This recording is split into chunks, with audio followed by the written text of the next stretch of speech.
নমস্কাৰ বন্ধুসকল, আপোনালোকে গমেই পাইছে মই মানে বিয়া ঘৰত গৈছিলোঁ আৰু বিয়া ঘৰত মই 2 দিন আছিলোঁ। 2 দিন থকাৰ পিছত মই ঘৰত আহি কিনে চাওঁ মোৰ হাঁহৰ তাৰমানে যিবিলাক দানা আছিল, দানা শেষ হোৱা তাৰমানে শেষ হ'ব অৱস্থা, মানে আৰু এদিন গ'লে মানে শেষ হ'ব। সেইকাৰণে আজি আৰু বজাৰত যাম। বজাৰত যোৱাৰ মূল উদ্দেশ্যটো হ'ল মই হাঁহৰ কাৰণে দানা আনিম।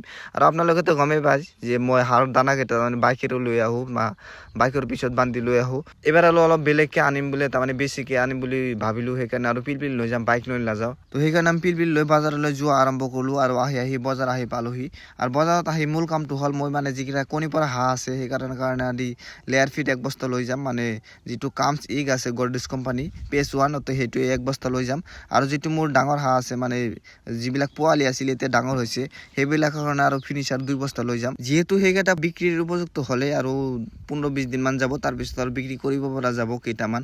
সেইকাৰণে আৰু সেইবিলাকৰ কাৰণে ফিনিচাৰ 2 বস্তা লৈ যাম, যাতে 2 বস্তা খোৱালে আৰু সিহঁতৰ আৰু বডি ৱেটটো ঠিকে থাকে আৰু তাৰমানে সম্পূৰ্ণ আৰু পাখি চাখি মেলে। সেইকাৰণে আৰু লৈ যাম 2 বস্তা, যাতে 2 বস্তা খোৱালে আৰু শেষ হ'ব বুলি, তাৰমানে 2 বস্তা খোৱালে আৰু বিক্ৰী কৰিব যাব পৰা বুলি আৰু আশা কৰিছোঁ। সেইকাৰণে 2 বস্তা লৈ ল'লোঁ। এতিয়া আৰু ঘৰলৈ যোৱা বুলি আৰম্ভ কৰিলোঁ। এতিয়া আৰু আহি আমি ঘৰত পালোহি আৰু যিটো পিলপিলি আছিল ডাইৰেক্ট আমাৰ ঘৰৰ ভিতৰত সোমাই দিছোঁ, যাতে আৰু বস্তাবিলাক এঠাইৰ পৰা আন ঠাইলৈ মূৰত লৈ যাব নালাগে। তো পিলপিলিটো ডাইৰেক্ট ঘৰত সোমাই দিছোঁ।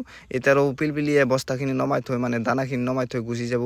মই পিলপিলি ভাড়াটো দি দিলোঁ আৰু বাইদেৱে ধন্যবাদ।